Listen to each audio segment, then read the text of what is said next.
Welcome back to Day Tech Showcase. On day 2, up next, we are going to be looking at building an effective strategy to tackle sports piracy through Viaccess-Orca.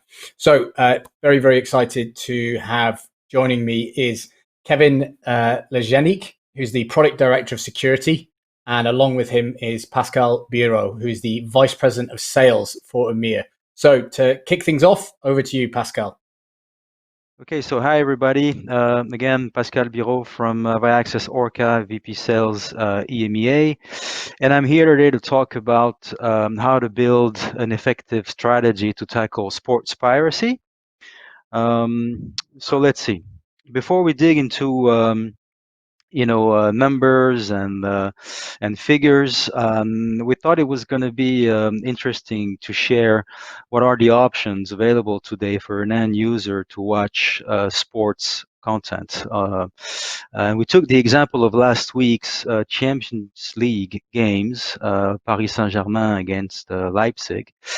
And we wanted to see what were the options available for an end user to watch the game. So you have obviously all the legal ways to access the content. So depending on where you live, you choose your platform, the one that you pay for. That's the obvious way to do it. Second way is to go to user-generated content platforms such as YouTube and Facebook and these platforms. So you might be able to find some links there, but you need to be very brave to actually watch content all the way to the end, because what you get is usually this kind of pop-up that link has been taken down, and you're no longer capable to watch it. You also have some experience like Camcast that look like this, so it's very poor experience. It's free, but it's not great. A third option, a third way to find this content is live streaming platforms. So you see a website here that you may have come across before. You can select which stream you want to open. You open the stream. You have to go through all the ads and the pop-ups, and eventually you're capable to watch the content all the way to the end, but the quality is not great. So it's sort of a trade-off, but it's still free. And finally, the last option is a closed network IPTV. These are applications that aggregate content from different IPTV sources and VOD catalogs. They're actually decent, well, more than decent. They're good quality. They're multi-screen experience. You can have them on your mobile, on your set-top box. You find premium content quality out there like 4K HEVC. So these are really solutions that harm the industry. So to recap, a given game on Champions League night, you have different options for different price, for different quality. So it's very complex, and it's definitely something that the industry needs to solve as a whole. So content holders, they have different options to secure their revenues. Fighting piracy is complex. There's no such thing as a silver bullet. Many things that you need to have: the right tools, the right manpower, the right level of collaboration in the industry, and in your internal organization. Of course, you need the right legislation in your country. But the more important thing to have is the right strategy, because each organization is different and you may have different objectives, and so defining the right strategy is the most important. So, like I said, the best strategy must be objective driven. So how do we define which the good objectives to address? First is the risk assessment, and this is often the part that is skipped in the organization. So you need to define what are the business and security objectives that you want to accomplish. What are the threats? What do I want to protect? What is the expected robustness of the solution I want? And what can I leverage from within my organization? All these questions need to be answered, and this will actually help you to identify also non-technical areas that are important in your anti-piracy strategy, like, for example, choosing the right business model, whether or not I want to give free trials to my users, because guess what? Pirates, they actually love free trials. It gives them a way to understand better your solution. So that's important to answer this five whats. Second is the monitoring.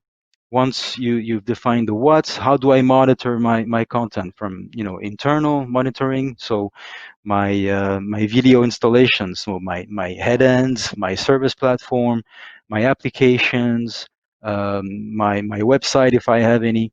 So that's we call internal monitoring. And then external monitoring is once the content is out and distributed. How do I still keep some level of control on my content distribution? And finally is how do I remediate? Because unfortunately, once the content is out, more than likely a pirate will find a way to hack it, and so you need to have solutions and to countermeasure solutions, watermarking solution, DMCA takedown notices, IP blocking, legal actions. So all these are very important. All these steps are very important to defining your objectives in terms of anti-piracy. If I continue, once you've defined your objective, then you need to decide which toolbox am I going to use, because there are many tools out there in the industry from different technical providers, but you need to choose the right one. And so we kind of sorted all the tools out there into into two main categories. The first one being preventive tools, mainly tools to protect your content. So in there you'll find legacy solutions like conditional access systems, like digital rights management, and then more recent solutions like secure video player, device protection, geo-blocking, and VPN detection. So these are all tools, preventive tools to protect your content. Then you have corrective ways. Once the content is out, and how do I correct the protection? So piracy monitoring and enforcement and takedown notices are key. Watermarking, whether it's contribution watermarking or end user watermarking, IP blocking, legal actions, investigations. So these are all anti-piracy services that companies like ours do provide to the industry. And then on top of that, you have two other, let's call them tools, but they're more they're sort of obvious but not always easy to implement, is how to collaborate in the industry, inside an organization, making sure that the same players in the industry adopt the same tools so that the efficiency is higher. And then how to educate an organization, how to educate an industry on how to tackle piracy. It's not just about telling the end users that they can't do that. It's also educating the content owners and the distributors that they need to adopt the right strategies.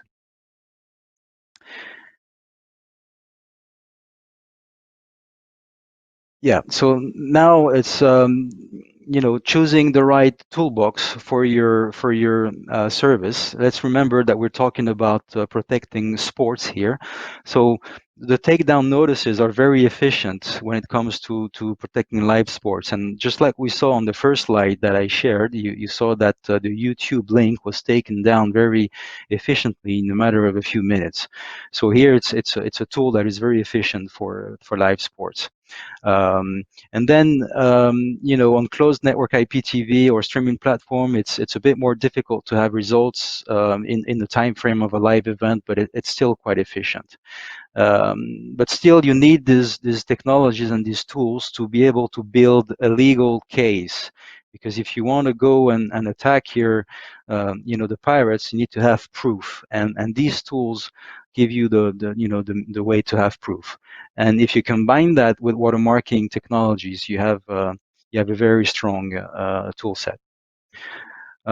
Next is the watermarking solutions. It's very convenient to remediate at the source.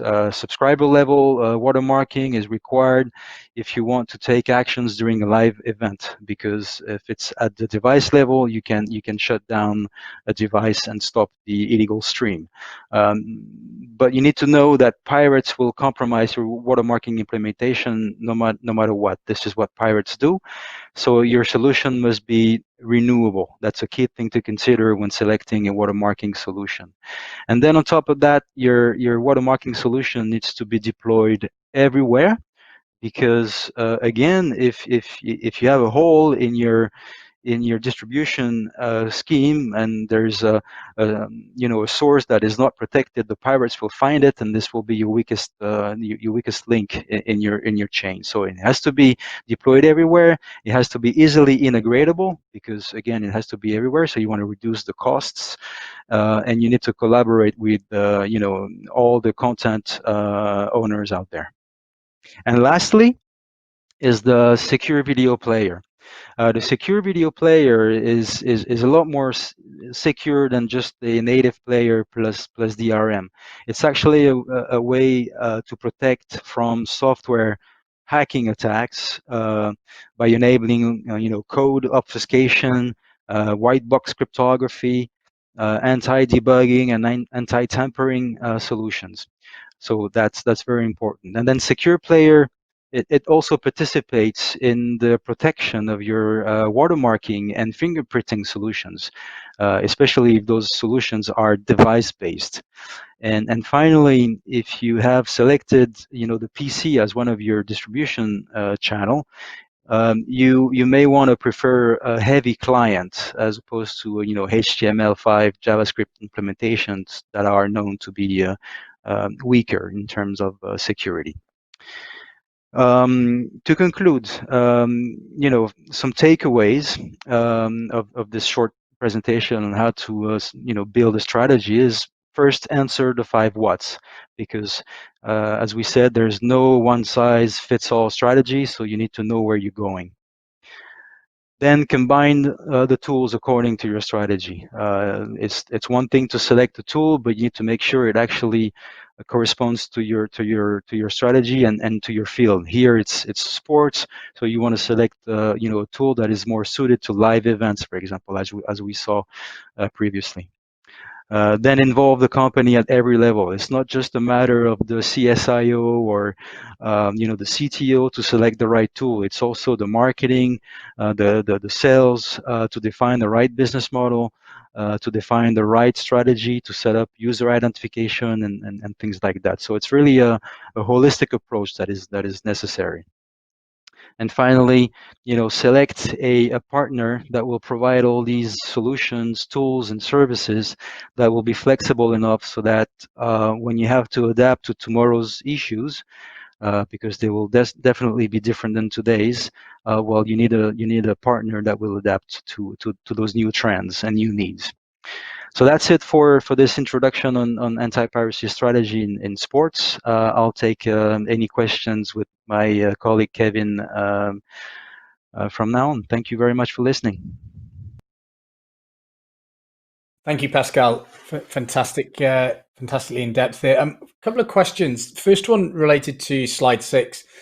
You said that the IPTV feed was up during the whole game. What's the solution you suggest to address this particular form of piracy? Maybe I can take this one, Pascal? Yeah, please, Kevin. So, I mean, you have here again, as Pascal mentioned, you have different options. Takedown notices and accumulating proof of infringement to build legal case is still a valid option in that context. It's even harder because here, I mean, we have access to content that is protected, that have a restricted access. So we need to be careful about, what data we communicate to the pirate, and the pirate on his side is also very cautious about who is using his service. Then you have obviously watermarking, which is a great tool to fight against IPTV. Here you don't really care about how the content is redistributed. You will fight directly at the source. And you have as well IP blocking. IP blocking is definitely something that you may want to use if you have, I would say, the right legal framework and a good collaboration between the different internet providers. That could be very efficient as well against this form of piracy. Thank you, Kevin. Unfortunately, we don't have time for another question, but Pascal, Kevin, thank you so much for going in depth there. To everybody tuning in, as with all of our sessions, this is going to be going on demand. There was a lot of information in that. I know there are going to be people that are going to be looking forward to rewatching it. Pascal, Kevin, thank you once again. Thank you. Thanks for having us. Thank you.